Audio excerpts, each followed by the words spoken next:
What day is this? It's Mail It In Friday. Yeah, well, the dude abides. This is OverDrive with Hayes, Noodles, and the O-Dog on TSN 1050.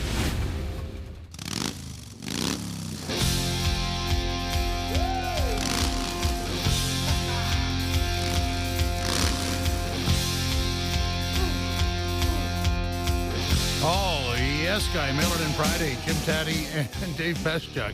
The definition of Mail It In Friday. We're back together. The postman. Yeah. We always deliver on Mail It In Friday. Yes, indeed. Yeah. None of those boxes right to the front door. Yeah, I've had some real problems with deliveries lately. Guys just delivering stuff to the guys across the street instead of my house. It becomes a problem. One of my favorites is the delivery attempt failed. It's like, no, there was no attempt. Because in the building, you didn't call up, you didn't go through security, no attempt. I know what you mean. And then if you get like an Amazon thing, they'll send you the photo of the alleged package on your alleged front door, and then you point out, that's not my front door.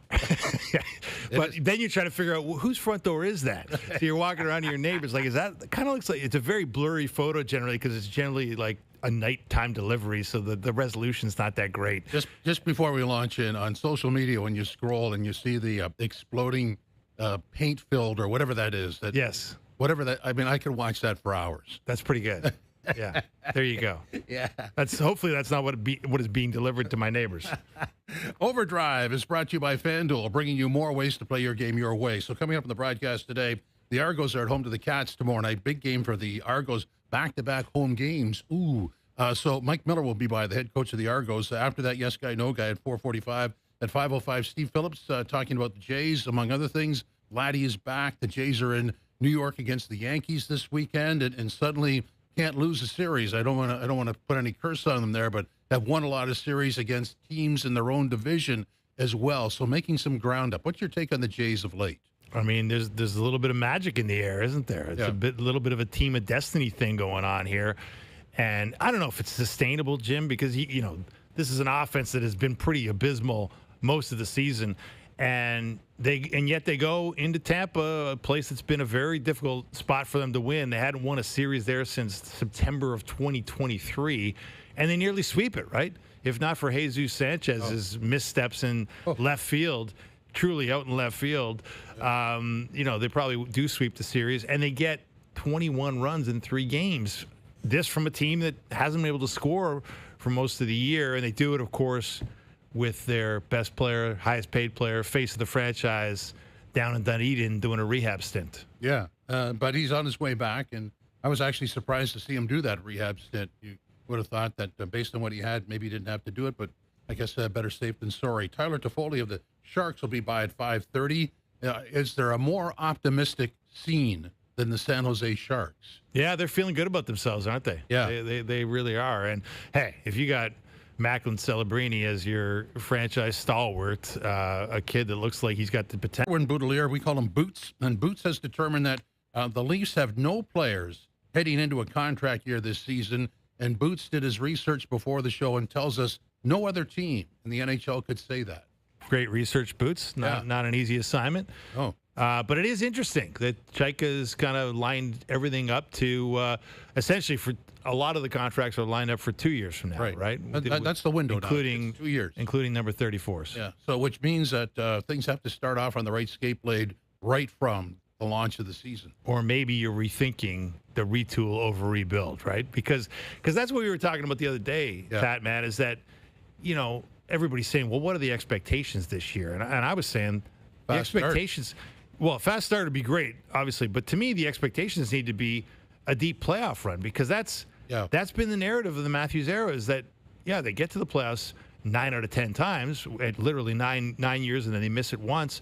But you've been searching for playoff success, not regular season success. And I think now people are saying, well, if they just make the playoffs, that'll be a success. But you're sort of losing the plot. Yeah. Because the whole thesis of the Shannon Plan era was that this was a team that was a clockwork regular season juggernaut that just couldn't succeed in the playoffs.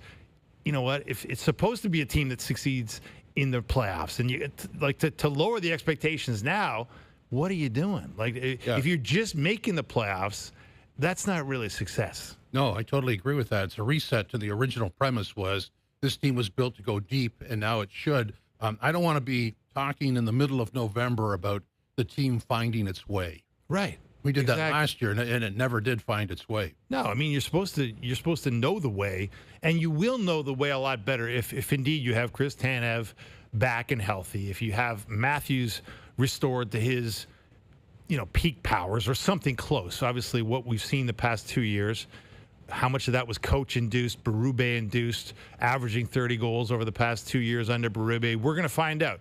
We'll also find out if he's a declining athlete who just doesn't have it anymore. That could be the case. I personally don't believe that to be the case. I mean, but we have to see it to believe it, right? That's right. But if you get all those things happening, you get a healthy Tanev, you get Radish coming in on the blue line and making a big difference and proving he wasn't just a one-hit wonder in a contract year down in Tampa, from which the Leafs decided to pay him big money, $8.5 million over 8 years.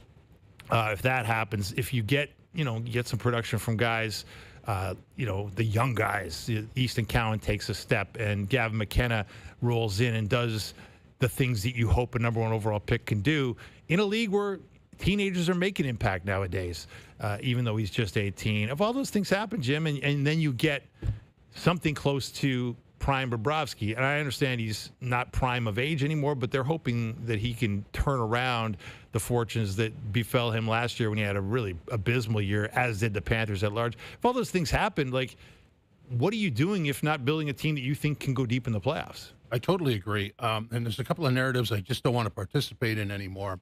One of them is finding their way, and the other one is, well, if this guy could produce more. No, it's got to be everybody. Yeah. All the units have to produce. They're not going to hang it on somebody who's 5 goals off his pace. That's a good point. He's not the reason why this team is. I mean, it has to be everybody. It has to be everybody. And look, for whatever reason last year they were just discombobulated. I think they lost belief very quickly in each other, and there was just nothing there. There was no spirit to the group. That was tough, wasn't it? It was tough to watch when there's so many different things you could point to, from Anthony Stolarz calling it the team in Game 6 to the lack of response in the Marner games, the fact that they had basically a week plus training camp during the Olympic break and then came out absolutely flat after the Olympic break when they still had a chance theoretically to get back in the race, and then I could go on and on.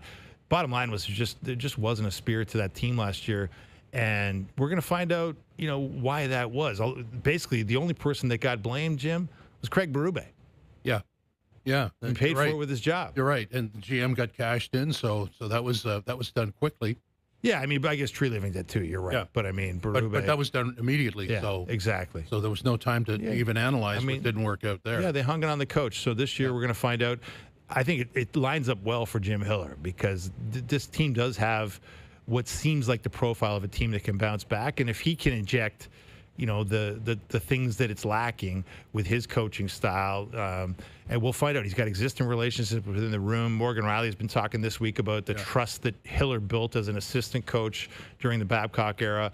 That trust still exists with some of the longest serving Leafs, and that should help Hiller out of the gate, to your point about a fast start. Yeah. Like it's not like a foreign coach that they've never met before. Many of them, maybe some of them haven't, obviously, but, Matthews knows him, Nylander knows him, Riley knows him, and those are important things. I kind of like that, and I hope there is a fast start, and I have to believe that because of all the stumbles in the past, that if there is a fast start, people won't rush to, now it's going to work out. They'll understand that it's just a fast start, and it doesn't guarantee anything, but it's just sort of an upgrade from where we've been so many times. When Sheldon Keefe was here, you go into November, is he going to be around? Is he going to get fired? And somehow they catch fire themselves and work it out. But then the playoffs. We'll just leave that alone. Yeah, we know the record, right? Yeah, we know it's all there. it's all there and easily recalled. But I mean, that's the thing about Boots does the research on the fact that nobody's in a contract year this year. That could be good or bad. I mean, sometimes it's good to have guys in a contract. I didn't say year. Either way. Yeah, maybe there's a reason why nobody else has that to say. But you'd like some transition. But they've made enough transition that you should give it a 2-year watch. But it gives them options, right? It gives them options in terms of moving on. And obviously, a lot of this is going to hinge on what kind of a player Matthews still is, and whether or not he's the kind of player that sort of can command, command the direction of a franchise. If he gets back to being a 50-goal scorer who plays like a stalwart defensively, which he can be, then you got to be really hot on extending him as soon as possible and sort of letting him lead the way. If he indeed is a declining asset who just isn't the same athlete, because we've seen the numbers, like he doesn't skate as fast, or he hasn't skated as fast in recent years as he did in his peak. He hasn't shot the puck as hard as he did at his peak. Like, if he's just not the same guy anymore because of all the wear and tear, we know about the shoulder and the back and the trips to Germany, or the trip at least, singular, to Germany for a drink from the German fountain of youth that so many athletes like to indulge in. We know all about that stuff, and there's lots we don't know because Auston Matthews doesn't like to share a lot of the other stuff. If he's just not that guy anymore, then you got to rethink this entire operation. So allow some pessimism to creep into your thought process here. But of all the things that the Leafs have going for them, what's the most positive for you? Even if there's like a not even a good start, but what sort of takes you through to better times at some point? Well, I think it's the track record. I mean, this has been a team that's been a regular season juggernaut. Like, we can't forget that. Like, bad years happen. Like right. Tampa missed the playoffs, before they went on that cup run, right? Tampa had some rough years. I mean, good teams have rough years. This was a good regular season team, Jim, for 9 straight seasons, right? Like, they were really good. They could put up points with the best of them. Only a few franchises have got better regular season numbers over that 9-year span. And so I'm willing to believe that, like, last year was a blip that, where a lot of things went wrong and a lot of guys get injured, and clearly there was not a lot of belief in the direction of the head coach, even if that direction was built toward trying to make them a more formidable playoff team from a head coach who has a Stanley Cup ring. And so I'm willing to believe that, with the right direction, with a little bit of luck, because they're going to need injury luck when you got a blue line that's still predominantly 30 plus. Yeah. You're going to need injury luck when you've still got a number of veteran guys that are going to you're going to need to play better, and obviously you're going to need injury luck with your best player theoretically in Auston Matthews, who has had a lot of bad injury luck during his career. But for all those reasons, I mean, like I don't think it would be a huge shock if they became a really good regular season team again. Now, what would they do in the playoffs? That's why they brought in Sergei Bobrovsky. Right. Because, if he could be anywhere near the goaltender he was in taking the Panthers to 3 straight Stanley Cup finals and winning a couple, then suddenly you might have something. Bobrovsky, Nick Paul, people know how to win Game 7. Nick Paul's another good one. That's huge. My answer to that question is, what I really like about this team is I look at things that maybe others don't have. If you could have McKenna, Nyes, and Cowan on your future list, even if you don't keep them, if you were to move 1 or 2 of those guys, the return would be phenomenal. Yeah. To me, and I've said this when we were here a month ago, that's what moves this thing forward, regardless of how the team plays. That is sort of the light at the end of the tunnel. That you've got 3 guys of that caliber, all developing pretty well. Obviously, Nyes is a little further ahead, but McKenna, it goes Nyes, Cowan, and McKenna. But 3 years from now, what do we have? This could be phenomenal. Well, yeah, I mean, you're right. Like, Nyes is bigger and stronger and older, but McKenna's the one with the most talent, right? There's no doubt about that. Yeah. You don't become the first overall pick for nothing. A consensus first overall pick at that. So you're right. That's the other reason. Like the youth movement. It's not exactly as fulsome as you'd like it to be. You'd like there to be more of those guys. You'd like a defenseman in that group too. Yeah, you'd like it. You'd love a defenseman in that group, and that's been one of the sore points with the developmental staff and the drafting is that they haven't had one. Right, like they needed a next wave defenseman, and they brought they had the Sandin and the Liljegren era where they hoped those guys would be the guy, and that didn't turn out. And now you're sitting there going, we got a lot of old defensemen. We could use some younger ones. They brought in Emile Andre, but that's not exactly a proven commodity yet. Yeah, could be. But, I mean, you'd like to have more youth, and I'm sure John Chaika is going to make it his mission to get more youth because you can't be going any other direction, really. But, youth is hard to come by if you don't have good draft picks, and if you're going to be a playoff team, it's you're not going to be getting the number 1 overall pick anytime soon. So let's go to the Toronto Fan Survey question. And the question today is, what is your bold prediction for the next year in Toronto sports? What is it? My bold prediction for the next year in Toronto sports is that the Raptors make the NBA final. Ooh, I like it. I mean, Like it. and I'm not prone to hyperbole and rampant optimism, as you know about me. That's a yes guy. Yeah. But I just really like this. I like a lot about this team. Like, I really liked what we saw in the playoffs last year. If they would have gotten anything out of Ingram, they would have beat the Cavaliers pretty handily. Yeah, I don't think they were ever going to beat the Knicks, but well, maybe not. No, the Knicks were on an incredible run, and you got to give them all the credit in the world for to do what they did. Like, it's a bit like the Leafs winning a cup. Like, yes, it's very similar. You're not just shaking off the opponent, and you're not just winning games in the now. You're saddling history, right? You've got the weight of the expectations of a rabid fan base that is, used to heartbreak and prone to skepticism and cynicism even at the first sort of speed bump in any sort of playoff run, and yet they looked at that and said that's a challenge we can absorb, and give Jalen Brunson first and foremost all the credit in the world. I can't tell you the number of NBA coaches, NBA executives that I've talked to over the years that say, "Oh, he's telling on himself. He's too small. He can't carry a team." It wasn't. It was Becky Hammond, who when she was doing analysis, and she said, he's not that guy, or you gotta have a guy, and he's not that guy. She wasn't the only one that thought that, about Jalen Brunson. They thought he was too small and thought he couldn't deliver in big games and big moments. I mean, you got to give the guy credit, man. It wasn't just him, but he was that alpha dog that was one of the obviously the key player. And then, of course, former Raptor OG Anunoby had a pretty big say in things, too. So, but I like this Raptors team, Jim. I mean, they play one thing that it's hard to get players to play in the NBA, and that's defense. And I think when you're building from defense first, I think you're building something that is sustainable. The Knicks and the Leafs is a very, very good comparable in terms of their markets, in terms of sort of the corporation that they survive in. The amount of money they spend, some of the bombastic people that have run these operations over the years, and a very good comparable, no question about that.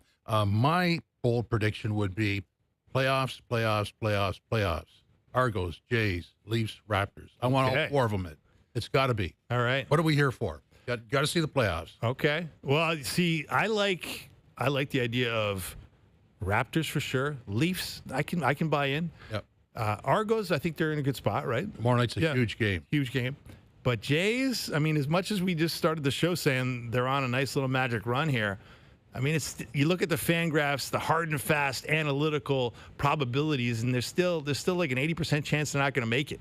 Yeah, I know, but they have, at least recently, after the trade deadline with some of the kids added, they have somewhat of a feel to last year. It's not anywhere near the same, but they are getting production from people that you wouldn't expect from, and some of the mainstays who haven't produced are starting to get it done. Yeah, I like the rotation for sure. I mean, even without Gosman, it's pretty good.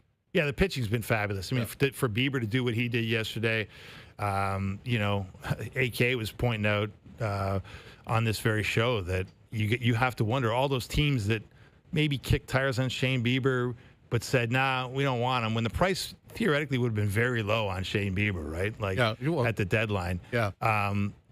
You wonder if they're saying, man, it would have been nice to have Shane Bieber because he was great. And I guess that start that he had right before the trade deadline, when he walked 6 guys, couldn't get out of the first inning.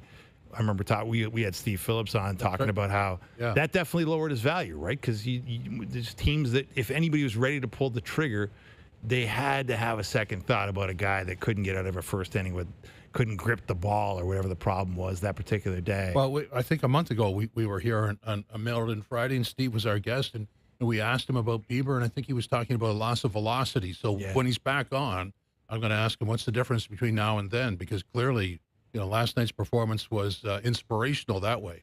Yeah. So I mean, I agree with you. Like there's a lot to like about what's been going on for the Blue Jays and the pitching first and foremost. No doubt about it. But I'm really fascinated this weekend, Jim, because obviously you're in Yankee Stadium. It's always fun to play a series against the Yankees when it means something.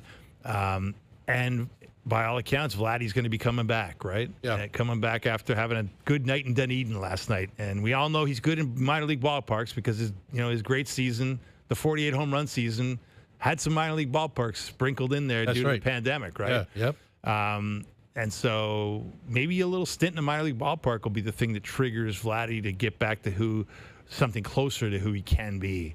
But I also worry, Jim, and I don't know how you feel about this, that when you got things going great and then you sort of inject a new element, and this element is a big element because he's a $500 million man. He's the face of the franchise. And he's also a guy that's been a rally killer this year. Let's face it. I think we're all somewhat positive. In another market, he might be savaged a bit more because you want it to work out. But there are some startling numbers there where you go, really? Yeah.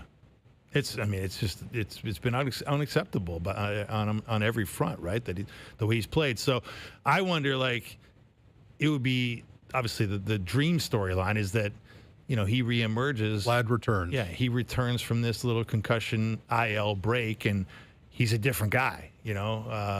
He's a better guy. Hits home runs at home. Please. I mean, the scary part for me, the thing that you'd be afraid of if you're John Schneider is that, wait a second, my lineup's going pretty good right now. Now I got to put this guy back in who's not going good. Where do I put him?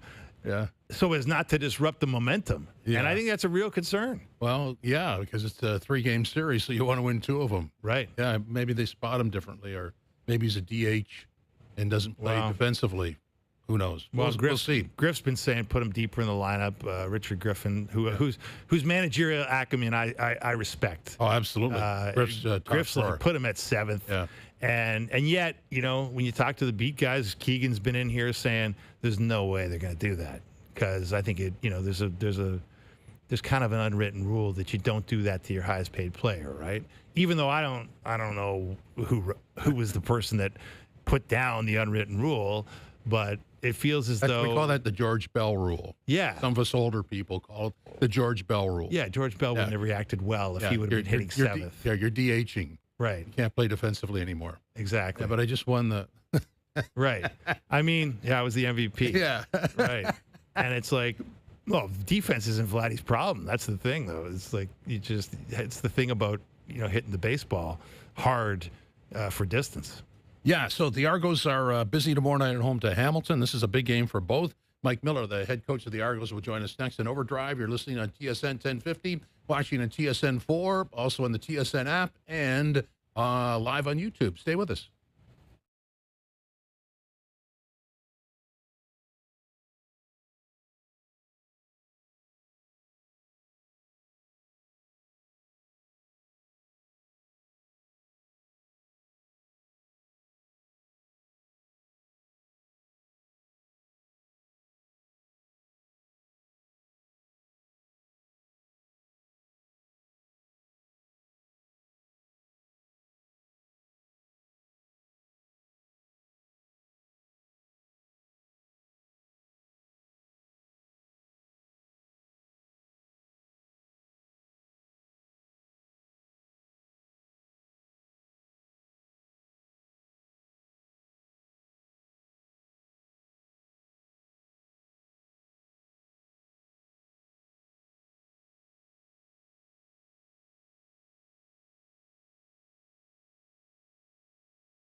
The Amazing Race Canada. All new Tuesday at 9, 8 Central on CTV.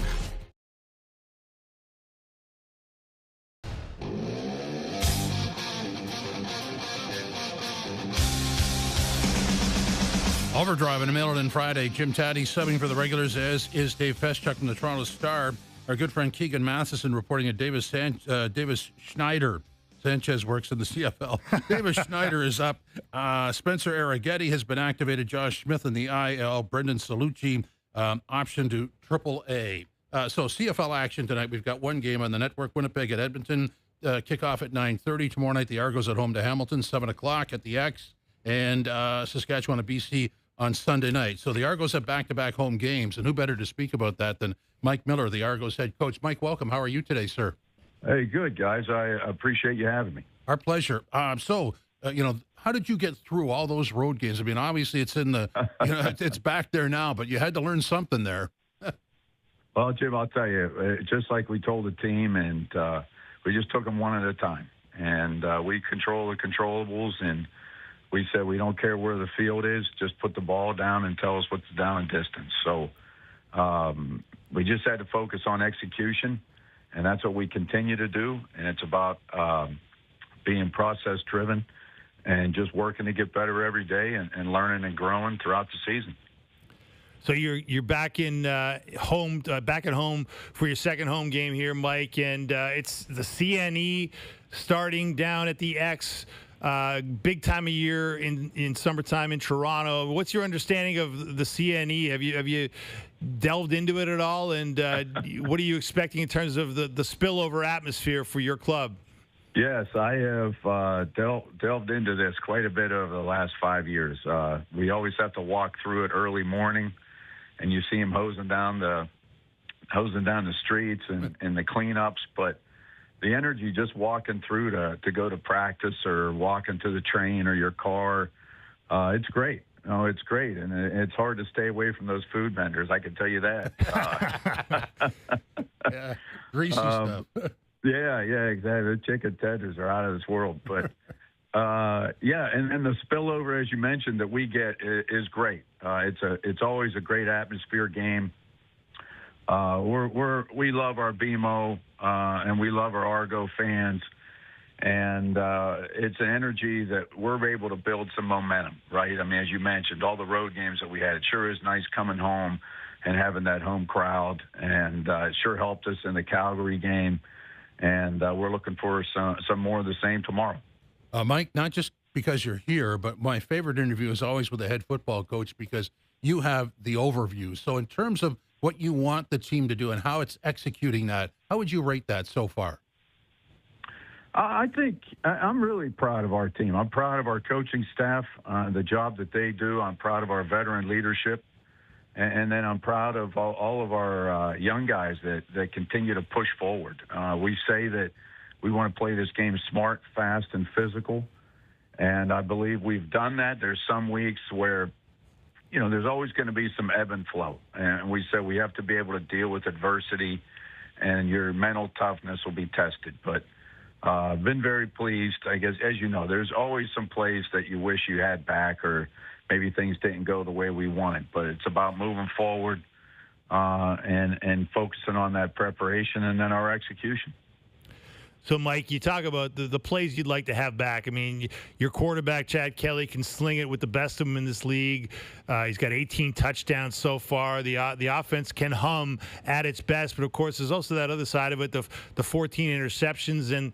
And I'm sure that's got to be a focus that you're trying to improve. I mean, what's the key to sort of finding that balance between, being a team that can gain those big those yardage plays and also being a team that can take care of the football? Yeah, I think it starts just a team that's going to continue to work to manage game situations is what we always talk about. And ball security is a big part of that. Chad's just an outstanding competitor. He's been through a lot, and he's a generous teammate. He's has great vision. His preparation is second to none. And we know that goes through the entire season, starting from training camp. I mean, after every practice, there are always some throws you wish you had back, but that's a part of growing. That's a part of playing the position. You got to stay confident and, continue to go out and make plays. And Chad does that. As I mentioned, he's just an outstanding competitor. I love working with him. I love the relationship, the communication. And those are things that we just continue to work on and work to improve each week. And the Cats at BMO Field tomorrow night. Clearly, you had a game in Hamilton where, with a rule change, you might still be playing, but or without the rule change. These games are always very important to both sides. What's your take on a Hamilton-Toronto game? Well, yeah, I mean, every game in this league, right? You have your rivalries, and as I tell people, I mean, the last 3 minutes of the CFL really are a game within itself. And I tell my friends and family from the United States, I'm telling you, this game up here, this CFL game, it's an exciting football, and it's well played. You got a lot of talent up here. It's well coached. These other teams are loaded, and Hamilton's no exception. A lot of respect for Scott, and I know a bunch of guys on that staff and their team. They have great talent, and we're looking forward to the challenge. We're excited to get out there and play. We love it coming home to BMO, and I feel like we play in Hamilton all the time. It's unbelievable, but it's great. It's great to have them here and play them here at BMO in front of our fans, and we're looking forward to it. I mean, it's a challenge, and we're definitely something we've worked hard for all week, and we're looking forward to it. Coach, you look up in the standings and you see that team from Montreal. They win another one going away last night against the Red Blacks. They're 9-1. They score more points than anybody. They got a heck of an attack out there. I mean, how good are they, and how do you go about closing the gap? Well, they're a good football team, no question. They have been a good football team. Jason does a good job. Danny up there, Noel Thorpe. Again, those guys are well coached. They've got a great roster, and they have been a model in the East in recent years. There's no question. But I can easily tell you the answer to that right now is we're only worried about Hamilton, and we'll get to Montreal soon enough. But right now, all our focus remains on the Tiger Cats. I want to go back to your previous answer about the sort of the positive aspects of the CFL. When you're putting your game plan together, when you're talking with your offensive and defensive coordinators, and you're just talking football, what really attracts you to the CFL? Is it the level of creativity, or is it something else? No, I think there's a lot of things involved in it. The creativity is great. I enjoy the bigger field. There's more room to do things. And the talent. There's a lot of talent up here, and it's an aggressive style. It's definitely playing all four quarters, and it's going to test every team's depth and how week to week the different challenges that comes with each team. I mean, that exists down south, but there just seems to be a different flavor about it up here. And again, those final 3 minutes, the possession changes. I love the waggling. I mean, it's I love it. I just think it's a great game, and it's exciting to the end. When you're on a sideline, Coach, and you're calling a game in those last few minutes, like, what's the feeling like for you? Does something change in your body? Like, is there more adrenaline shooting through you if it's a close one and it's down to the end? Oh yeah, absolutely. I'm constantly, if it's a field goal, asking Mickey, our special teams, Mickey Donovan does a great job. And, hey, Mick, where do I need to be for this field goal? Or you're looking at the clock, and then, of course, the timeouts are so valuable, and then the huddle clock moving and making sure we're getting the ball off on the snap. Or if it's the opposite end, we're trying to eat up as much clock as we can. But you got to still try to make that first down, because if not, then the opponent's going to get another possession. And, so there's a lot of focus that goes on whenever you have either side of that coin, so to speak. But, yeah, I mean, the last 3 minutes, I mean, anything can go. Mike, all the best tomorrow night against Hamilton. Thanks for your time. Yeah, thanks, guys. I really appreciate you having me anytime. We appreciate you. Thank you. Mike Miller, head coach of the Argos. I don't know about you, but if I'm watching a CFL game, I'm already going to next year and moving the goalpost back and Yeah. cutting out the 10 yards in the middle of the field. I just wonder. A lot of people don't like it. I'm kind of looking forward to it. I might be odd that way, but I am. I like the direction. I really do. I think. I mean, you got to move forward, right? Like, I mean, it's like not winning a game on a Rouge anymore. You know, like that was. I think that was a good move, right? It's like it makes sense. Like it was a point of contention to the point of almost embarrassment at times when you explained it to people who didn't really understand the inner workings of the CFL, and you said you can win a game missing a field goal, and people were like, "What?" Didn't make sense to people, and so you move forward from it, even though it's been a tradition. I think when you you weigh things with an analytical mind and you say what makes sense and what doesn't, and to your point, like.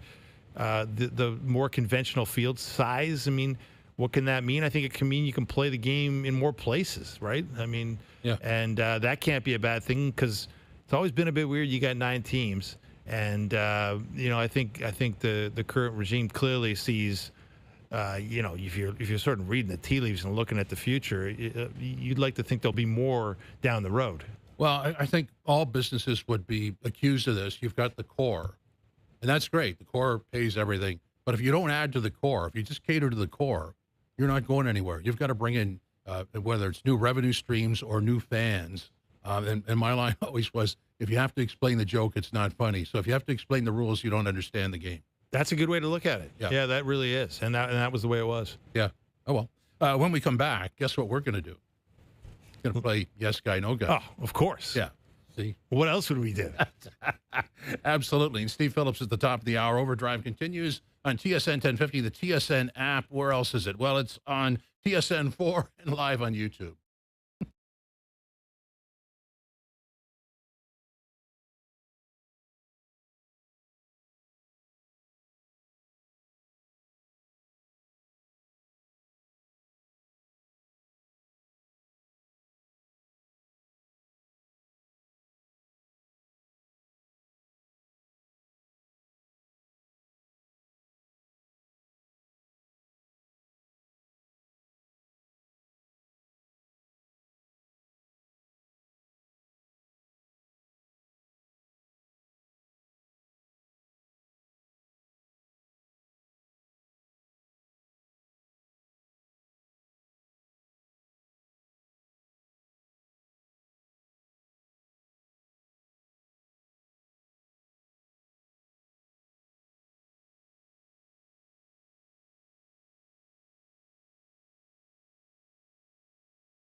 Back to Overdrive with Hayes, Noodles, and the O-Dog. Oh, yes, guy. Mail it in Friday. And by the way, at the top of the hour, Steve Phillips talking baseball, our baseball insider. Mail it in Friday is brought to you by Boston Pizza, Canada's favorite sports bar. Enjoy $15 lunch at BP where you get an entree, a side, and a drink. And you'll get it all in 20 minutes or less. A fast lunch doesn't have to be fast food. See you for a $15 fast lunch at your local Boston Pizza. That's a deal. So is this. Yes, guy. No guy. Ladies and gentlemen, by the way, a former boss told me that this contribution to sports broadcasting, yes guy, no guy, is legendary. So who am I to argue with him? Oh, he's right. Yeah, ladies and gentlemen, boys and girls, drivers and passengers, viewers and listeners. Time now for Yes Guy, No Guy. You all set? Yes, guy. Here we go. Yes Guy, No Guy number 1. The Argos will finish the season with double-digit wins, 9 games left, current record 4-5. I'm a yes guy on that. I like the direction here. I think, we just had Mike Miller on talking about the progression of this team. He's talking about, Chad Kelly and the way that there's a real belief in him, even though, look, there's been some ups and downs with Chad Kelly, as there always seems to be. But I think at his best, he can be an awfully great player in this league. And I think, as this season goes on, I have every faith that, he can iron out some of the kinks. I agree. Yes Guy for me. So that means they have to go, 6-3? Yeah. In their last 9 games. Possible. Very possible. Yes Guy, No Guy number 2. A bit of cynicism here. A divisional spot is not obtainable for the Maple Leafs. A wild card spot is their ceiling. So yes Guy, No Guy, a wild card spot is the Maple Leafs ceiling. I'm a no guy on this. I think there's every chance of contending in the division. I mean, you're not that far removed from winning the division. I mean, it's one bad year, right? Like you got to sort of shelve the one bad year that you had. I mean, unless Austin Matthews is just on the wrong side of his career here, unless Chris Tanev isn't going to play any games, which is not the expectation, unless you're really going to be decimated by injuries again. I think there's every belief that this team can be a contender in the Atlantic. I agree. So that's a no guy for me, too. I mean, really, if you come up with the negative storylines and why the team would fail, it would be a complete reversal or, as you say, Austin Matthews on the other side and a couple of key defensemen out. But the rest of it, if those things don't happen, it's all positive, isn't it? It should be. I mean, Yeah. Look, there's obviously a doomsayers plot line where Bobrovsky shows up and he's older than you thought he was, and Tanev can't play, and you got all your 30-year-old defensemen are decrepit. If that happens, then they're really in trouble. They're not making the playoffs. Okay, this is kind of a different one. The Blue Jays can still make the playoffs, even if they get swept by the Yankees this weekend. No games against opponents above 500 the rest of the way. Yes guy, no guy. I'm a yes guy. Obviously, it doesn't make it more likely they'll make the playoffs if they get swept this weekend, but it's not impossible, as we've seen. Like, a lot depends on how the other teams in the race do. And if they're all losing, then you can lose too. And, so they're right in the thick of it. There's plenty of games left. And as we've seen, the strength of schedule is in their favor. They can still make it if they get swept. Obviously, they're going to not be in the best position if they do. I'm going to go yes guy as well. We agree on everything so far. It's kind of odd that I have to ask this, but yes guy, no guy, Vladdy will hit a home run at Rogers Stadium, Rogers Center, by the end of the regular season. 15 home games left. Do you believe we're even asking that? It's hard to believe. It really is. Crazy. I'm going to say yes guy. He's got to hit one eventually. Multiple. Yeah, exactly. Yeah. Now, the one thing you just said, you said Rogers Stadium, Rogers Center and Rogers Stadium. People are getting those mixed up. The stadium's the place out in Downsview with the rock concerts. Yeah. The center is downtown where the Blue Jays play, but I know there's people going to concerts. They come to downtown. They think the concert's downtown at the center, but it's at the stadium way out in the boonies there. So you got to be careful with that. Normally, I call it the ball yard. There you go. The dome. I like to call it the dome. The ball yard works for me. So I agree with you. I think he's going to do it multiple times. Why not? Yes guy, no guy. The Raptors will win at least 2 rounds in the playoffs if Kawhi is on the roster. Oh, yes, guy. I mean, I just told you my bold prediction for the year in Toronto sports is the Raptors are going to make the NBA Finals. And I think, obviously, that's going to require Kawhi being on the roster. I think there's every expectation he will be on the roster when this so-called independent investigation of the Clippers concludes and we find out what punishments or lack thereof are being doled out. But, I really like the look of this team, Jim, and I really like it with Kawhi Leonard as a centerpiece. Doing the Raptor games, I've got no reason to be negative. I love the team. I love the front office. They do everything right. So I'm going to go yes guy on that one, too. I think this is kind of a no-brainer, yes guy, no guy. I'm glad I didn't write it. The San Jose Sharks make the playoffs this upcoming season. Can I be a contrarian here and say Sure. no guy? Oh. I could. You could, yes, but would you? I mean, let's think about it, though. I mean, last year we had the pillow fight in the Pacific, and how'd they do? They finished fifth in the Pacific in a pillow fight. Yeah. I mean, they did not make the playoffs. Look, they obviously, we're going to have Tyler Toffoli on the show a little later, and I'm sure he believes they're going to make the playoffs. There's a lot of optimism in San Jose, but sometimes, it takes a little longer than you expect to take the step you want to take. And, I mean, Anaheim's not terrible. Edmonton expects to have a better year. The Golden Knights are coming off a run to the final. LA Kings, I'm not as sure about. They may be going the wrong direction. Where do you see it? I think they should. I just think that Celebrini will just keep getting better and better and better because he's that guy, much like Sidney Crosby was, and he'll carry a lot of players with him. They've got a really good young core of players on that team. So if everybody else could make incremental improvements stat-wise and performance-wise, it should be a pretty good hockey team. Yeah. I mean, look, they missed by 4 points this year. That's not obviously a very wide gap, and you do expect with a young team that you will make a step. But I'm not 100% sure they will. Okay, so you go no guy, I go yes guy. Sort of as a follow-up, Macklin Celebrini will be a Hart finalist this season. Whoa, we're really hoping for a lot here. Yeah. That's what happens when you have a guy like that, though, right? Yeah, fair enough. A pylon.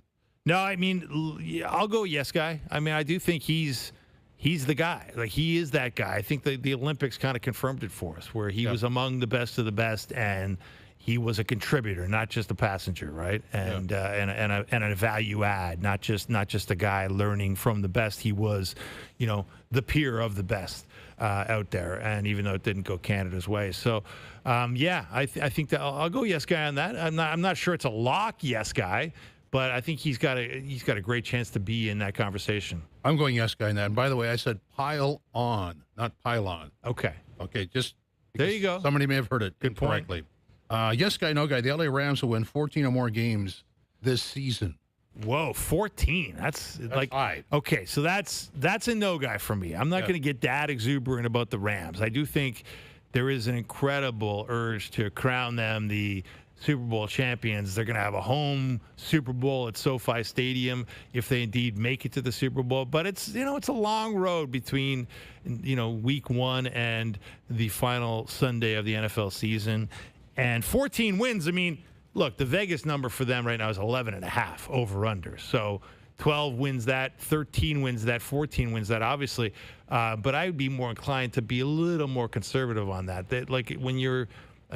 Matthew Stafford is 38 years old. He may need a little bit of load management. Yep. Aaron Donald, if he comes back, he's in his mid-30s. I mean, he's not going to be playing all the time. They're going to be saving him for spots where he can make maximum impact. So I'm not sure they're going to be a regular season juggernaut. I think they're going to be a team that is going to be incredibly formidable at its best, but they may not always be at their best because of the age factor and various other things. Well, we agree. I think we agreed on 95%, which is odd for yes guy, no guy. And those were producer Boots' questions. I have my own questions. All right. Yes guy, no guy, right off the top of my head. The Lions in the NFL will have a better season than the Bills.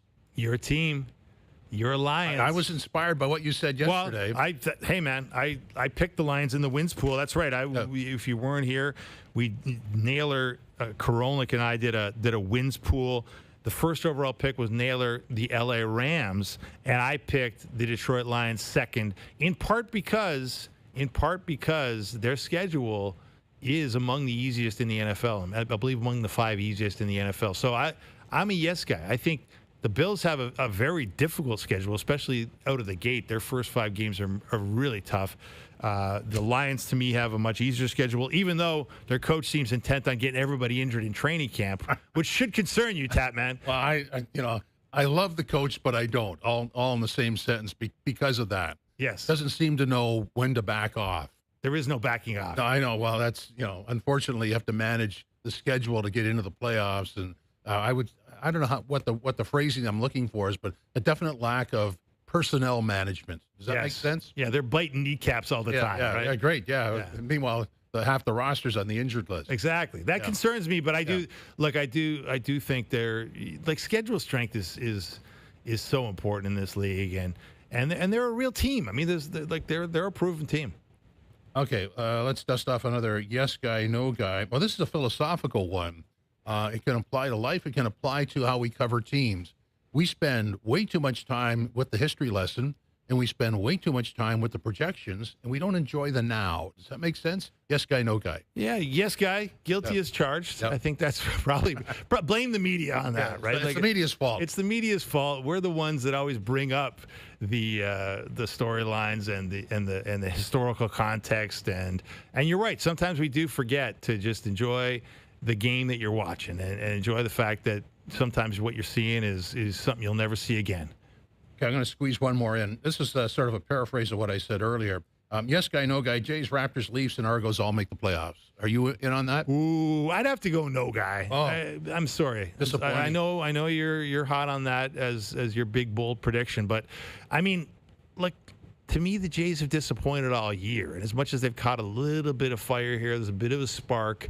I ultimately think it's one of those sparks that's going to fizzle. So it's not legitimate for you. Well, I mean, look at who they've been all year. I don't like to look at one 3 week stretch here. I want to look at the whole product. But if we're talking Monday and they've defeated the Yankees twice, the Red Sox and Tampa, that's pretty darn good, isn't it? It's good, but it's still, you're still in the thick of a race with a bunch of other teams who aren't that good, and you're still a sub 500 team. Although I guess you could get one. If you sweep the Yankees, you'd be one game under. Well, we'll see. Top of the hour, we're going to break here. Top of the hour, Steve Phillips, our MLB insider, will stop by. We're going to ask him about Bieber. We're going to ask him about sort of projections to the rest of the season. Tyler Toffoli at the bottom of the hour at 5:30. Overdrive continues. TSN 4, TSN 1050, and live on YouTube.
This is where legends are made as the PGA Tour's best chase the ultimate trophy. Perfect. The FedEx Cup playoffs continue with the BMW Championship. Watch the third and final rounds on TSN, CTV2, and Crave. Instacart Tempo Basketball on TSN. It's Mail It In Friday. The plant called and said if you don't come in tomorrow, don't bother coming in Monday. Woohoo! 4-day weekend. This is Overdrive with Hayes, Noodles, and the O-Dog on TSN 1050.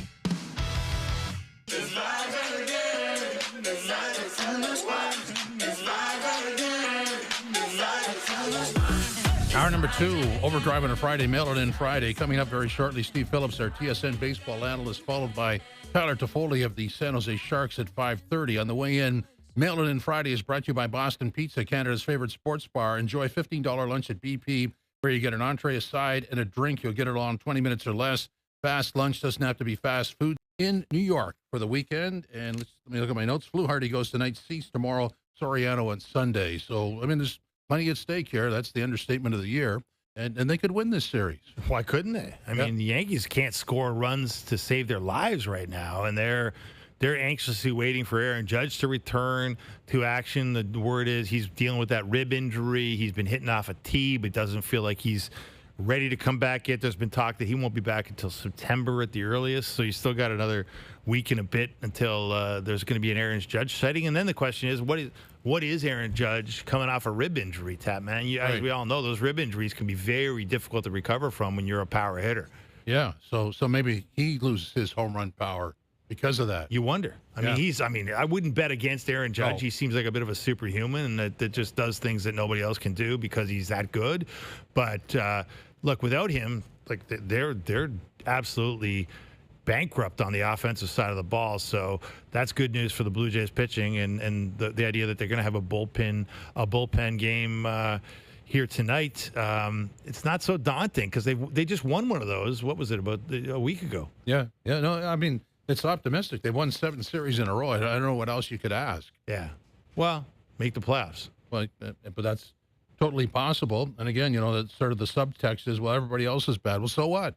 And then it's relative. Yeah, you're right. That's exactly it. It's, I mean, who cares? Like, it is. We had that discussion earlier on the show this week, Jim, about the idea that, you expand the playoffs and there's an upside. The upside is there's more markets involved in a race like this. Like, if there wasn't that extra wild card spot right now, Blue Jays wouldn't really be in the playoff conversation, right? The downside is you got a year like this where right now a playoff spot is occupied by a sub-500 team, which isn't exactly like sort of the standard of excellence that you might be looking for in teams that get to go to the so-called postseason. Yeah, I mean, those are great conversation pieces and debates to be held over, a brown pop or whatever. But in terms of the fan base, they're in the playoffs. Good, I'm going. I'm interested. Oh, yeah. I'm interested.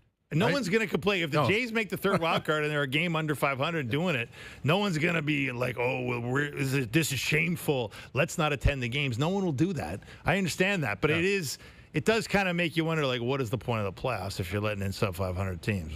I mean, I could easily go back to different standards for all sports. But if you want to be entrenched, that's fine. I'm not that guy. I like moving forward. So whatever it is, you take the best advantage of the situation, you make it work, and away you go. Yeah, I'm with you. I mean, it's an opportunity. It doesn't like it's like if you can get in the door, then suddenly anything can happen, and that's the beauty of the playoffs. That's the magic of the playoffs. That just getting in can be enough. That's right, and sooner or later, one of those teams that scrapes in with a 500 record or less goes on to bigger and better things, and then that debate goes right out the window. Yeah, because you just get hot at the right time, right? Yeah. I mean, maybe that's the ultimate optimistic storyline about this team, right? That as dismal as it's looked at times, and even the management team that runs the club decided it was dismal enough that they would sell significant pieces at the trade deadline. As much as that's all true, if they can just find a little bit of magic at the right time. They did a pretty good job at the deadline, though, didn't they? I think they did. Well, I think they did a great job to have Soriano in the rotation now. I mean, he's got incredible potential, plus the additional 2 seasons of contractual control, which is intriguing. for a staff that, as we discussed before the trade deadline, is going to need pieces next season if it's going to be a contender again. They did a nice job. But, I mean, there's no doubt they could really use Jeff Hoffman right now. I mean, you're right? Yeah, except for the history lesson. I kind of think it's better for both that he moved on, don't you? Well, I mean, we'll find out. It's that's bullpen. The bullpen. There's been moments where the bullpen's looking a little undermanned, Jim. Let's not forget that. Yeah, a little gassed out. Joining us now on the Maple Toyota Hotline, Steve Phillips, our TSN baseball analyst. Steve, welcome. How are you? I'm doing great. Good to be with you guys. Our pleasure to have you. In terms of the Bieber performance last night, I mean, what can we read into? I mean, that's pretty optimistic. What was your read on what he was doing and how long he's coming in about a month's time? Yeah, I mean, that looks like Shane Bieber again. And, obviously it's taken him some time, longer than I think most of us expected, considering that we first found out he wasn't feeling well right at the end of the season and after the World Series last year. But, for him, it's not about velocity. It's about being able to locate, right? There's control, and then there's command. Now, there was a game earlier this year. He didn't have any control at all. Usually he has pretty good control, but he can still get in trouble without locating where he wants. And what we find now is he is throwing strikes, and he's throwing them in the strike zone where he wants to throw them, or he's starting pitches in the strike zone and then breaking them out of the zone, getting hitters to chase. It looks like vintage Shane Bieber right now. Hey, Steve, we were just talking the other day about how you wonder if teams that were considering Shane Bieber at the trade deadline, teams that were needing help in the starting rotation and probably liked certain aspects of Bieber, the Cy Young resume and, what he can be at his best, but were turned off by the fact that in the start before the trade deadline, he had the 6 walks and couldn't get out of the first inning, and that was obviously disconcerting to a lot of people. Do you think anybody's got a little bit of regret that, hey, man, he's back to who he was, we should have traded for him? Yeah, I do. I think there will be, but I also think that they'll look at it and say, listen, based upon what we knew at the time, we just couldn't pull the trigger on it, and we had to go in a different direction. Remember, there were a lot of starting pitchers available at the trade deadline, more than you would have thought, considering it felt like it was a bit of a seller's market, and yet there were quite a few starters that teams could go out and get, and that might have been more predictable. Now, there's upside with him, and certainly we're starting to see that right now.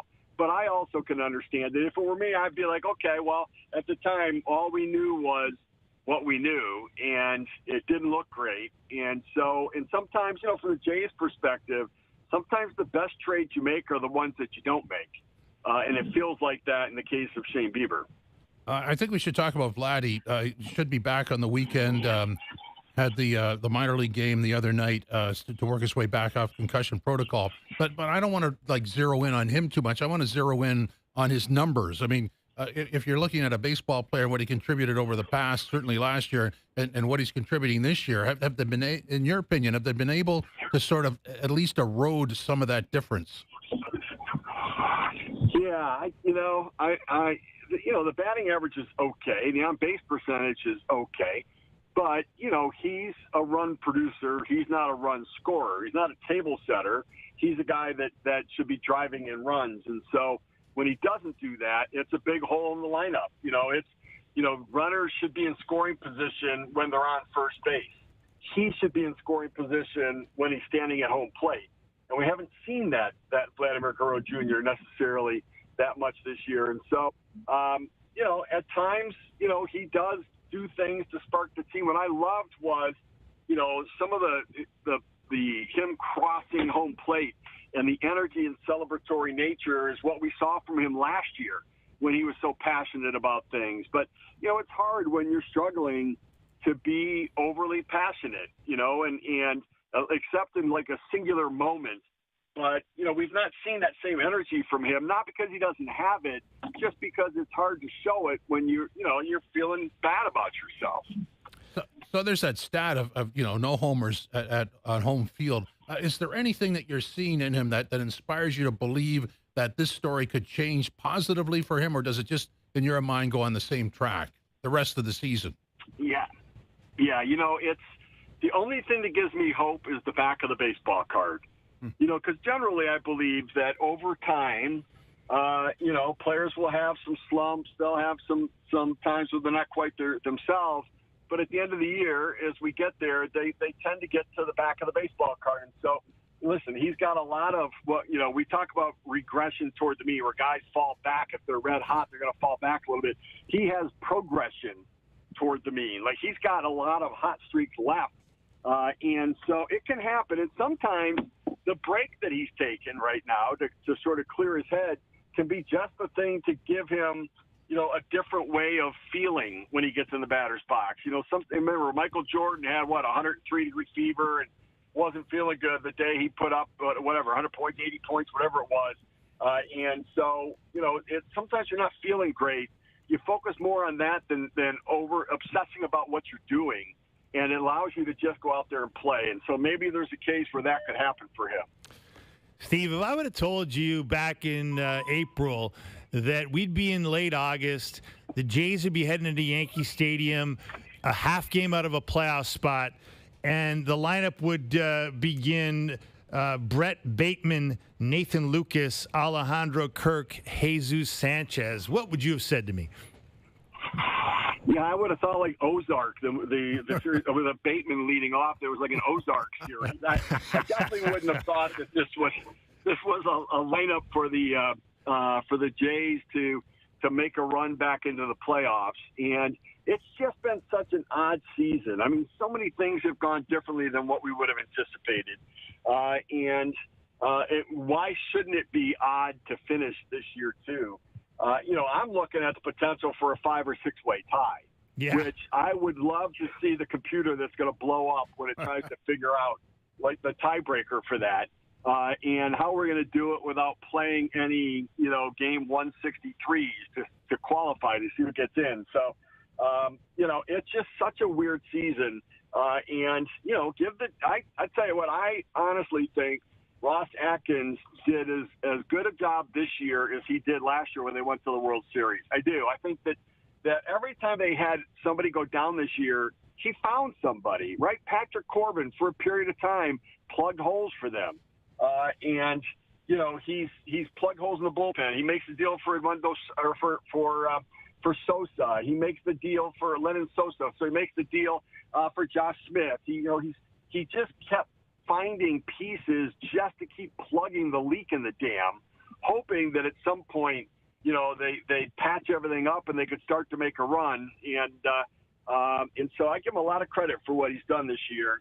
Even though the results don't look like we thought they could, I think that he's at least kept them afloat. So, just following that up, based on, whether it works out into a playoff spot or not, nobody's predicting a World Series appearance. Does this season make it more difficult to assess what you have, or does it actually make it easier? Yeah, it's a good question. I mean, what they have is going to have a lot of money coming off the books, but we don't know the new rules. And I think, in some ways you don't know exactly what you're going to get next year. For Vladdy, he's the kind of guy that, you felt like, okay, well, at least I know what he's going to be in the middle of my lineup. In his late 20s, he's in the prime of his career. I know he's going to play to those numbers in the back of the baseball card. Clement's going to put the ball in play. Alejandro Kirk is who he is. But when so many guys don't perform exactly the way that you thought, you can think, well, they're all going to bounce back next year. But then what you have to also take into account is some of the guys who played great this year might take a step backwards next year.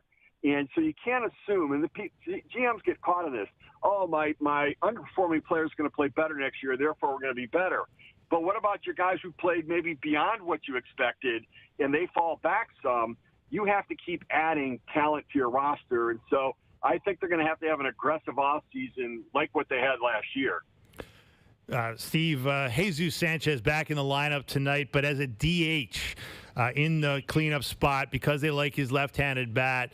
Obviously, after the foibles in Tampa that cost the Blue Jays a chance of sweeping that series because he couldn't catch the ball out in left field in that strange environment known as Tropicana Field.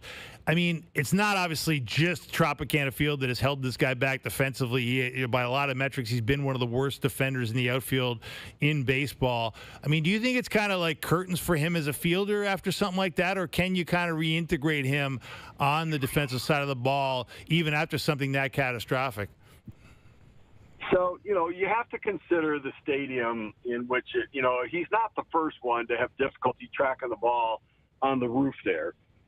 And, with certain lighting outside, it does make the roof a little translucent and hard to track the baseball. That being said, other players were able to do it, and that's what pregame is for, to be able to make sure you're able to do it. So it comes down to, fighting yourself back into the trust circle. And I think right now, probably John Snyder's like, yeah, I don't mind putting him in and DHing him, but I don't really love putting him in the outfield. But, at some point, Vladdy's back. He might only need to be able to DH for a few days. Oh, Springer's, only able to DH for a few days. And so, he's going to have to find his matchups. I don't expect Sanchez to get a lot of time in the outfield, though, moving forward. I just want to backtrack on Vladdy. It's kind of a listener-viewer question.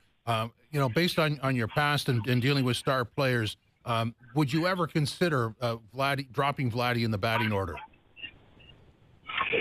So, I would consider it, and I think there are times when it's appropriate to do it. I might give him a shot to see what he looks like coming back from clearing his head right here after the concussion, and see if there's something better that comes out of it. But if not, then yeah, I think that and I would suspect that he would take it like a man and understand that John Snyder's doing what he thinks is best to try to win. And in the end, the bottom line is, and David Price had it in his locker when he came to Toronto, and he brought it with him from Tampa through Detroit to Toronto. If you don't like it, play better. He had that note in his locker. If you don't like it, play better. If you don't like being moved down to the lineup, I got an idea. Hit. Right? Hit better. And I think that's it. And so I think John Snyder will do what he thinks is the right thing to do to win. My guess is he'll give him a shot back in the his normal spot in the lineup for a little bit when he comes back to see how he's doing, and then decide from there which way to line it up. They bring up Davis Schneider, Steve, from Buffalo. He's a guy that, has had moments as a guy that looks like he could be useful for the Blue Jays, but he spent a lot of time in the minors. When you look at him, is there upside there still, or where do you sit with the Davis Schneider experiment?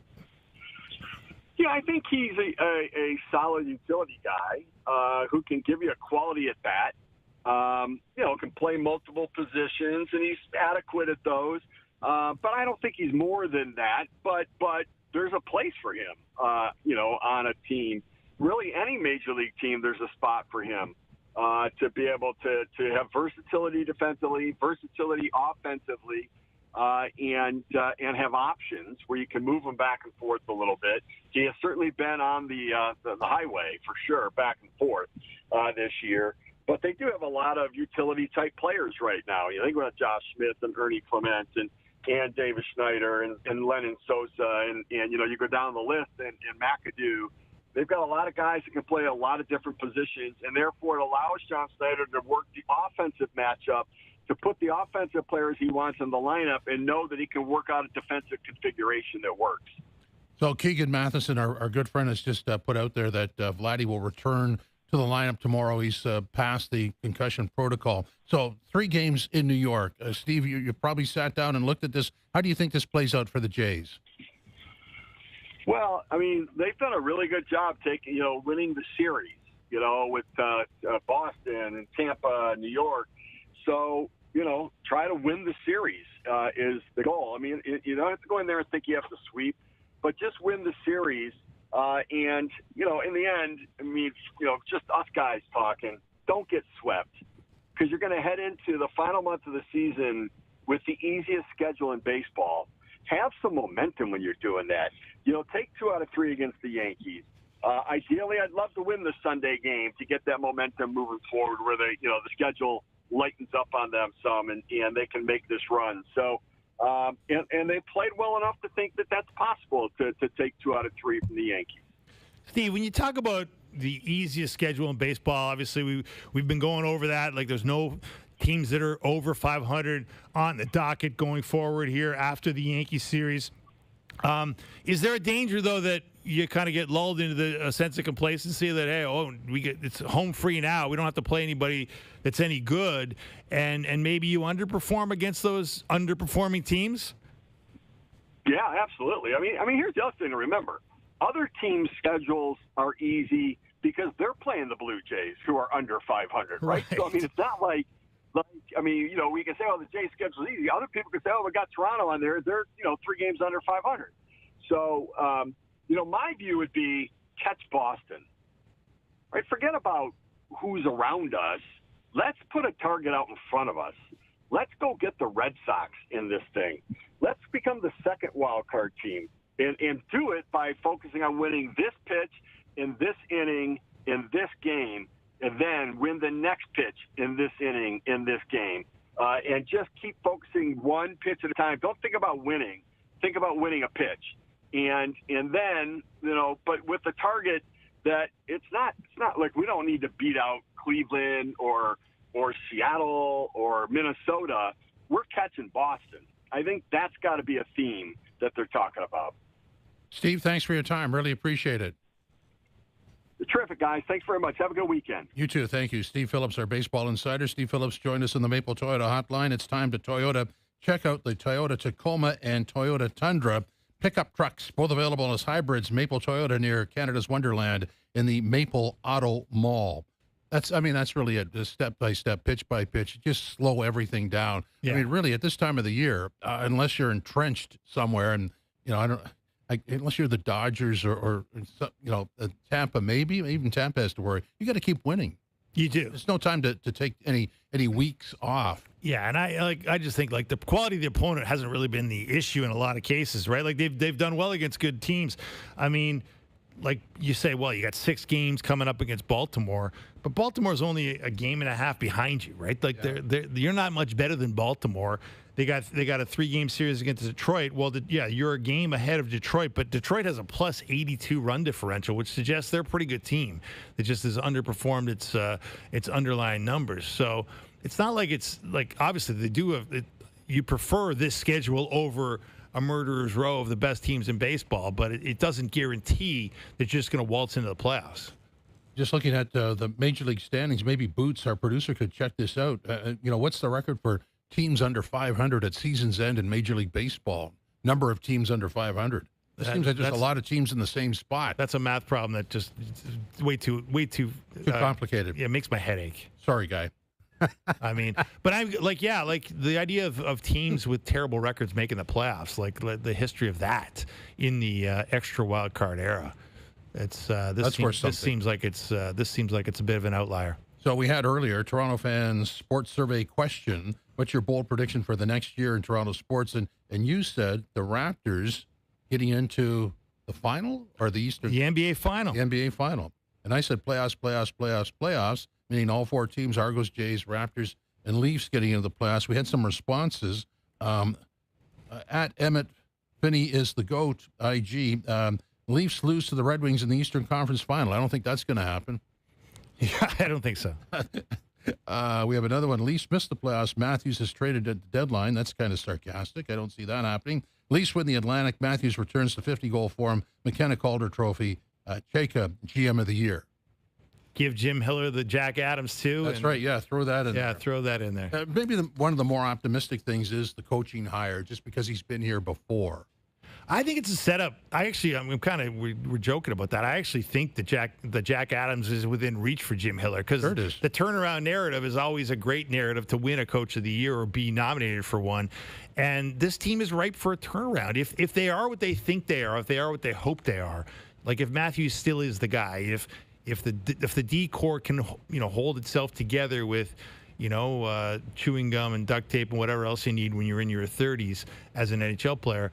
And if Bobrovsky's still a guy and not as bad as he was last year when Florida struggled in front of him, I mean, if all those things are true, like this is going to be a good team, right? And ergo, Jim Hiller's going to have a good year and a nice narrative to say, I turned around a team that was lost in the wilderness last year.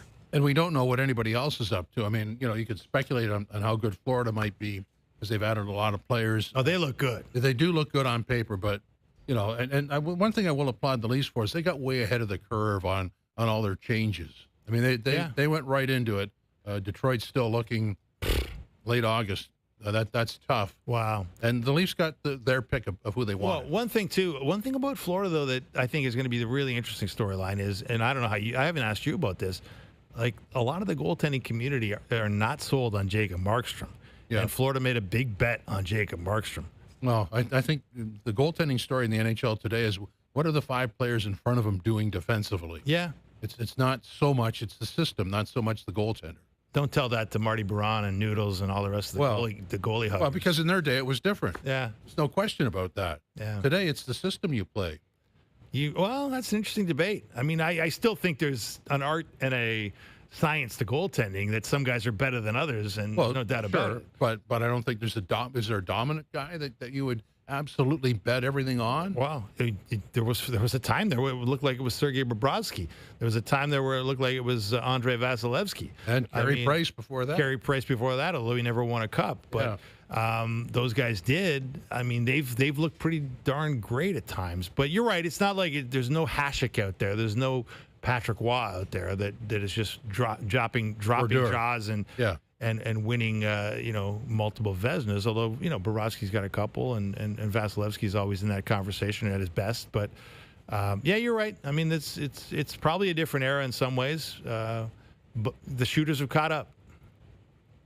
It's odd. We went from baseball to hockey. We're going to continue on. Tyler Toffoli of the San Jose Sharks will join us next as OverDrive continues on TSN 1050, TSN 4, TSN 5, TSN app, and live on YouTube. Stay with us.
home soil on the global stage.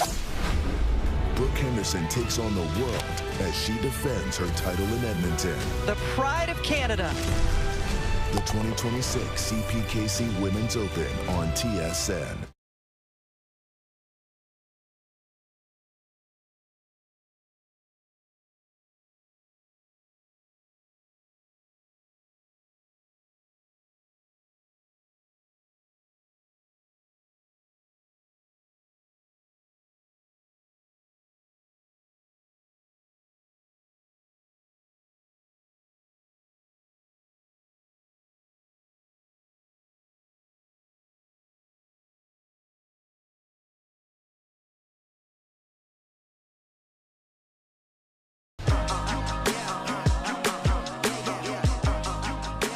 Final half hour of Overdrive on a Mail It In Friday. Jim Taddy and Dave Feschuk subbing today and, redefining, as we always do, what Mail It In Friday is all about. So JP was industrious in the break, did some ciphering for the last 5 years and told us that the average is 6 to 7 teams under 500 in both leagues, so like 12 or 13 teams. This year there's 16 of them, and of course the American League is heavy with 10 under 500 battling for playoff spots. Right. Yes. And that's exactly what it looks like, right? But I guess the bottom line of that piece of JP technology is that it's worse this year than it's ever been in the last 5 years. Yeah, and to that point, right now you got the third wild card occupied by 2 teams in a tie, Minnesota and Texas, and they both got sub 500 records. Obviously, there's 63 and 65 each. And there's never been, Jim, in a full season in Major League Baseball, there's never been a team with a sub 500 record that's made the playoffs. They've had a couple of teams sub 500 in shortened seasons. Standard has been lowered. Yeah, it could be. I mean, and as Steve says, like, what are the odds that with all these teams kind of fighting each other, all with, like, right now you got, so many teams. What is it? There's 1, 2, 3, 4, 5, 6, 7 teams within 3 games of each other, all fighting for that third wild card. What are the odds of like a 5-way tie for the third wild card or something crazy? I want to know that? what the rule is to break that. Yeah, good luck. As Steve says, the computer will explode. Yeah, the AI will surrender. Yeah, that would be. I mean, that could be a segment on the show, the tiebreaker. Yeah, I like it. How do you decipher when 5 teams have the same record? What is the tiebreaker? I don't even know. Where do you coin start? Flip? Yeah, you flip, then you flip him, then you play rock, paper, scissors against him, and you play against him, and then they'll play each other and have a knockout tournament of coin flipping. Bizarre. But so, I mean, when I look at this, and I would have said this a month ago, this will go right down to the final weekend. It's not going to change. Nobody's going to run away with anything. Doesn't feel like it. No, which is pretty exciting. Although, as Steve says, the Jays should be. That's probably what the Jays should be doing. If you look at they've got, after this series of the Yankees, they got the easiest schedule. They don't play anybody over 500. By rights, they should be not looking at the third wild card. As Steve said, look at the Red Sox who are 5.5 games ahead of the third wild card, 6 games ahead of the Blue Jays, and aim your sights at the Red Sox and try and get ahead of them.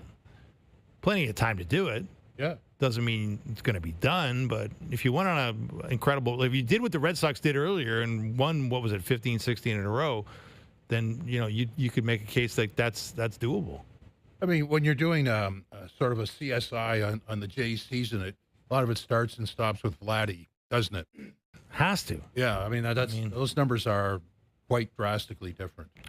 I mean, it has to, I also think if you look at what's the big difference, like last year, let's not forget, George Springer was the engine that drove the team in a lot of ways, right?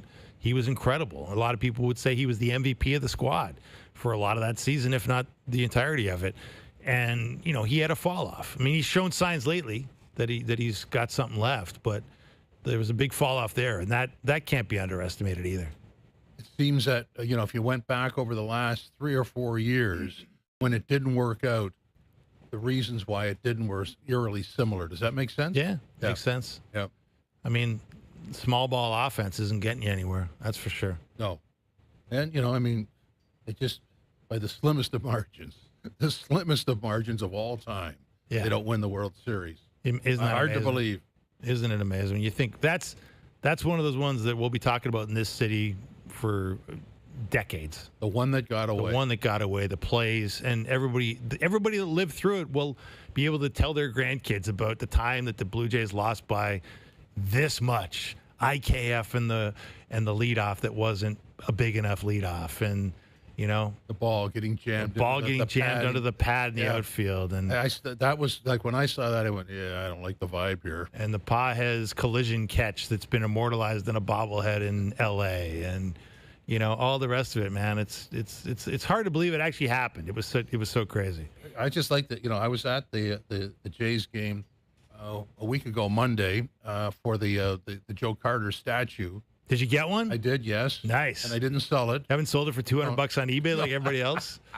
They were listed before anybody got them. I know, we were talking about that on the show. Yeah, unbelievable, incredible. Yeah, but I tweeted something out, or X, whatever you want to call that. Put something out on X at 4:30. I was in line, just got off the GO train, right to the line. It was already massive. That little plaza area in front of the building, and the south part was all full of people, and I thought, I'm never going to get one, but I got one. Good for you. Yeah, available at a reasonable price. No, I'm not going to do that. You're not selling? No. There's always a price tag, man. That's part of my. Everybody my has a price. That's part of my career. I remember that. Yeah. Yeah. Touch them all, Joe. One of the great moments in Toronto sports history, and there it is. I thought they've done a beautiful job with the statue. I mean, for a franchise that didn't quite get it for many years, and they had the statue of somebody who shouldn't have had a statue outside the building, they've righted the wrong. It's a great thing to attend, the Jays game. It's that part has been restored, so you got to give the franchise credit for that. Yeah, I think that's there was tone deafness there at times, and you have to, when there is tone deafness and it gets recognized and corrected, you have to give them credit. Hey, the Maple Leafs had tone deafness for how many years, and then Brendan Shanahan corrected a lot of it. And their tone deafness went on for decades. Yeah. And so, repairing the relationship with the alumni and retiring the numbers, and give Shanahan credit. He understood that stuff's important, and, But sometimes you wonder why that even creeps into an organization, because it's all about what you're selling is community involvement, community fun. These are, even though they're well paid, they're part of the community. They raise money. Aside from the athletic stuff, it's wholesome entertainment they're selling, which comes with a code of behavior. And so why wouldn't you augment that with making it fun for the fans? Or, obviously you're making your money. Yeah. But at the same time, make it enjoyable for the fans, because without them, where are you? It's a good question. Ask the ghost of Harold Ballard. Wow. Only he would know. He was something, wasn't he? Yeah, exactly. Well, that's the arrogant kind of miserly attitude of owners. That's the solo owner guy. Yeah, not the corporate guy. Yeah, in the corporate world, you've got a set of behaviors, how you're contributing to the community, and obviously profits, wins and losses in terms of money. But you still have to have the right corporate people, right? Like with the wrong people in charge, a lot of that stuff gets minimized, or it's like, it's not going to make us any money, so why would we do it? You hear that stuff when you cover sports teams, right? Well, that's just negative thinking. I mean, there's always an end. When you're being positive and developing things, there's always a positive situation that comes out of it, and usually there's dollars and cents. Let's talk about the San Jose Sharks now, who are primed for a pretty good season, in my opinion, and one of the guys that's going to help them get there is Tyler Toffoli. Tyler, welcome. How are you? Hey, guys. Sorry about the little confusion there. No worries. No worries. You're here now. How optimistic are you about what could happen for the Sharks this season?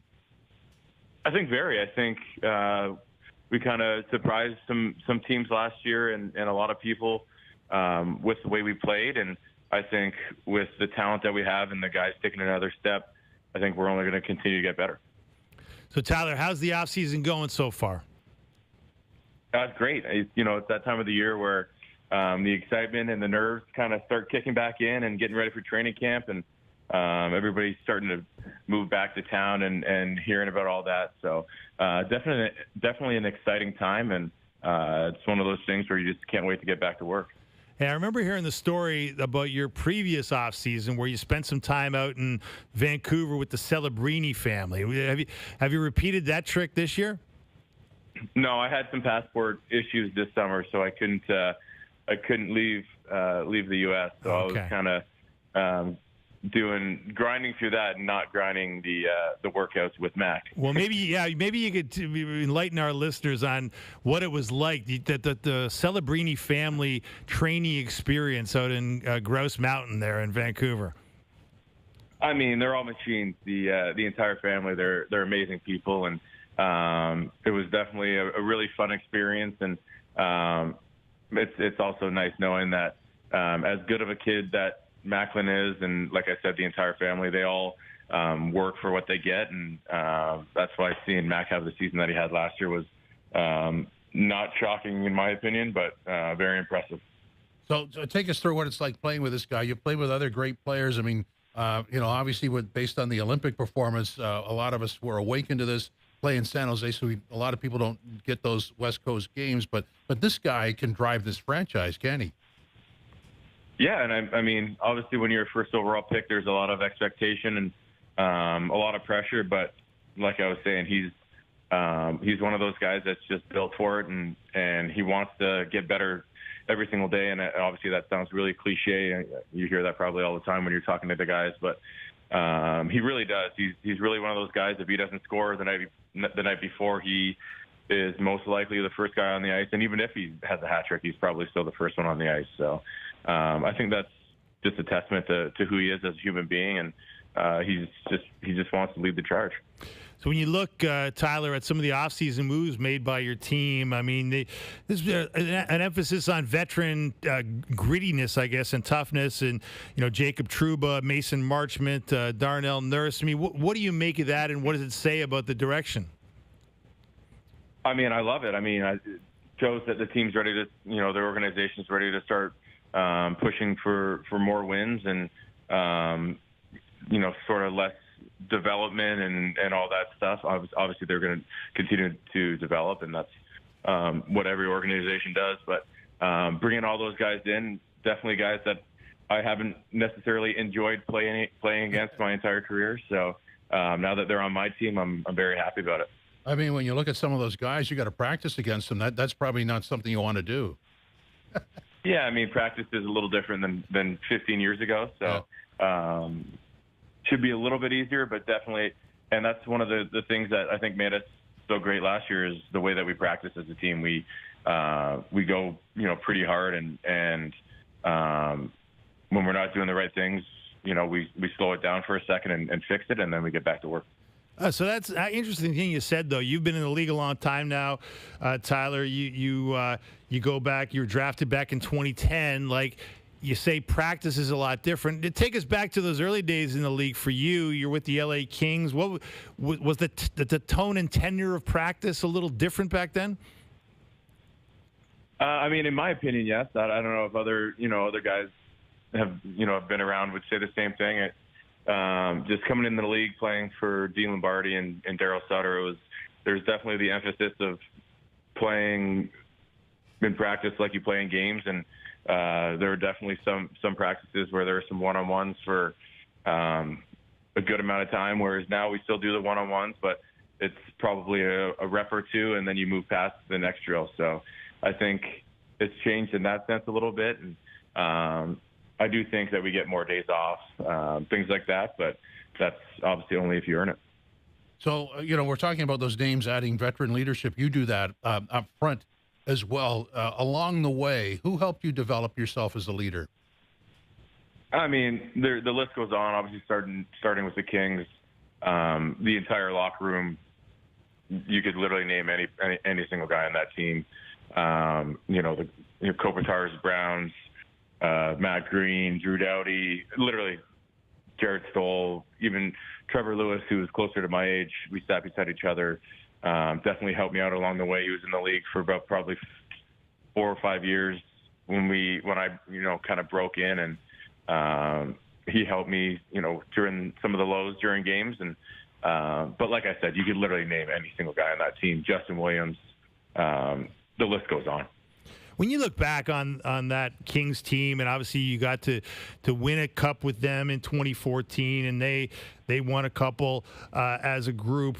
Is that kind of hockey sort of obviously a lot's changed. You talk about the changes in practice, but is that sort of a bygone era that you look back on now and say we'll never see hockey quite like that again, Tyler? I wouldn't necessarily say that. I think the way that Florida plays, there's a few teams, but obviously Florida comes to the top of my mind just because they've won and been in the finals so often lately that the way that they play hard, they play the right way, and I think it's similar in the sense of they just know what they're doing, and their breakouts, their forecheck, it's just the same shift after shift, and that's where when things get tough, they know what they're doing and they just go to their system, and that's why they've won a couple cups and been to the finals. Yeah, no doubt about it. You look at the Pacific Division that you're in. You guys missed the playoffs by, I believe, 4 points last year. But it was, the Pacific was famously called the pillow fight by a certain number 97 out in Edmonton. What did you make of that? And is there maybe a redemption tour for the Pacific this year to sort of improve the reputation of the division? Yeah, I mean, I think it literally goes back from. When I first came in the league, it was the hardest trip. Teams, guys always used to say that it was the California swing was the hardest trip in the league, no matter what. You're playing against Getzlaff, and then you're playing against Kopitar, and then you're playing against Joe Thornton. It's the same thing. The list goes on in that sense. But I think it's coming back. I think, like you were saying, I'm expecting big things from our team, and then you saw the step that Anaheim took. The Kings are always the Kings, in my opinion. They're always hard to play against, and they got some really skilled players. Edmonton's Edmonton. It is what it is. You can look at weaknesses on a lot of teams, but I think the way that we play, it's definitely going to be a harder trip this year, in my opinion. Well, it won't be long now. Tyler, thanks very much. Appreciate it. Thank you, guys. Thank you. Tyler Toffoli from the San Jose Sharks, who some of us think will make the playoffs this year. You're on board that bandwagon. I'm not as sure, but I mean, Mr. Toffoli made a good case for his team. Absolutely. Mailer in Fridays brought to you by Boston Pizza, Canada's favorite sports bar. Enjoy $15 lunch at BP, where you get an entree, a side, and a drink, and you'll get it all in 20 minutes or less. A fast lunch doesn't have to be fast food, folks. See you there for the $15 fast lunch at your local Boston Pizza. OverDrive continues on TSN 4 and 5, TSN 1050, the TSN app, and live on YouTube.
This is where legends are made as the PGA Tour's best chase the ultimate trophy. Perfect. The FedEx Cup playoffs continue with the BMW Championship. Watch the third and final rounds on TSN, CTV2, and Crave.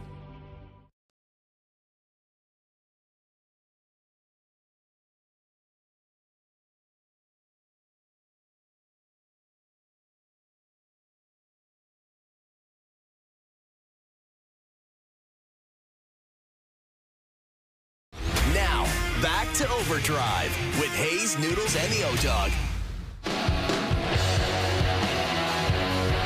Final segment on a Friday. Nail It In Friday. Overdrive is brought to you by FanDuel, bringing you more ways to play your game your way. Let's do the best bets. Today's best bets are powered by FanDuel. Make your picks and assemble a same-game parlay in seconds on the FanDuel Sportsbook app. Jays against the Yankees. Blue Jays to win. You with me with that? Sure. Kirk with a hit. I love it. Ben Rice with a hit. He's a monster. Okay, so that's plus 406. $10 pays $40.67. It's dropped in the last hour. Today's best bets are powered by FanDuel. Same game parlays are available on every NBA Finals game on FanDuel. That's got to be old copy. But anyway, it's best bets are available. Same game parlays are available for everything. Sportsbook, the FanDuel Sportsbook.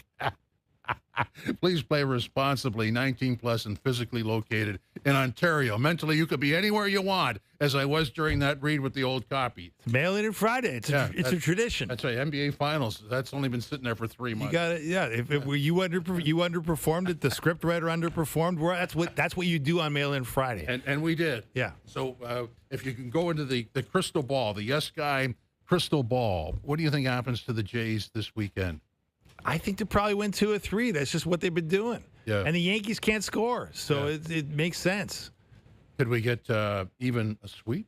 Well, tonight will be probably the tough one, right? Yeah. The bullpen game's always tricky. You can't expect to win them all. They just won one about a week ago, so maybe the odds are a little better tonight. But hey, your parlay says they're going to win, so I'll say what the hell. That's right. Yeah. Okay. The yes guy exit line. What the H. Anyway. And you're optimistic about the Leafs, and you're optimistic about the Raptors. What happened to you? I don't know, man. It's a weird vibe around town. There's a little bit of magic in the air. I blame Ronaldo for leaving some magic on the field at BMO. It was Yes Guy Stadium at the time. That's right. Yeah. Okay. I was touched by the World Cup. It took the cynicism out of me because the World Cup is a pure and unsullied sporting property. I'm kidding. I like the use of the word unsullied. Yes. I'm watching Game of Thrones for the second time, and unsullied is all over the place. That's right. Yeah. Well, have a good weekend, and everybody else have a safe and good weekend. Thanks for stopping by.